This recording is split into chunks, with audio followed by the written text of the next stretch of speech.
আমি বেশ কিছুদিন আগে দুটা বই পড়ছি। একটা বই হলো ইকিগাই আর একটা হলো দ্য অ্যালকেমিস্ট, এবং এই দুইটা বই হলো ইন্টারন্যাশনালি বেস্ট সেলার বই। এবং এই দুইটা বই পড়ে আসলে আমি কি শিখলাম?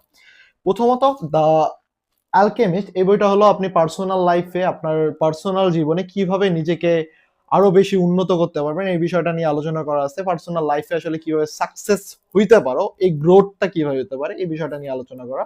এবং ইকিগাই হলো জাপানের মানুষজন কেন দীর্ঘ জীবনে সুখী এবং কিভাবে তুমিও তোমার লাইফে সেই রুলস গুলো অ্যাপ্লাই করে দীর্ঘ জীবনে খুশি সুখী থাকতে পারো এই বিষয়টা নিয়ে আলোচনা করা আছে। এবং এই দুটা বই নিয়ে একসাথে কেন রিভিউ দিচ্ছে, এই দুটা বইয়েরই কমন কনসেপ্ট হলো এক জায়গায় আটকায়। সেই কনসেপ্টটা হলো কনসিস্টেন্সি, অর্থাৎ তোমার লাইফে রেগুলারিটি থাকতে হবে। তুমি আজকে একটা কাজ করতেছো, 2 দিন টানা কাজ করার পর 3 দিনের দিন গ্যাপ দাও, তাহলে তোমার লাইফে কখনোই সফলতা আসবে না।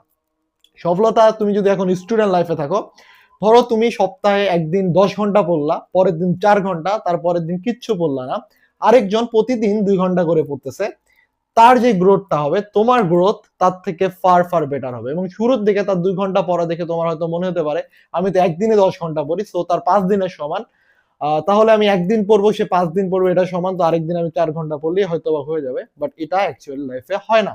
এটা তোমার রিয়েল গ্রোথ কখনোই এনে দিবে না। So, তুমি যেটাই করো না কেন, তুমি লাইফে যদি সাকসেস হতে চাও, তোমাকে অবশ্যই অবশ্যই কনসিস্টেন্সি মেনটেন করতে হবে। হতে পারে তুমি একজন কন্টেন্ট ক্রিয়েটর, হতে পারে তুমি একজন বিজনেস ওনার, হইতে পারে তুমি একজন জব লাইফে আছো অথবা স্টুডেন্ট। যেইখানে যেই লাইফই থাকো না কেন, কনসিস্টেন্সি যদি মেনটেন করতে না পারো, তোমার লাইফে কোনো কালেই কোনো জন্মেও সাকসেস আসবে না, এবং কোনো জন্মেও তুমি লাইফে সেই সুখটা যেটা তুমি আসলে এইম করতে চাও, যেটা তুমি আসলে লাইফে অর্জন করতে চাও, সেটা কখনোই পাবা না।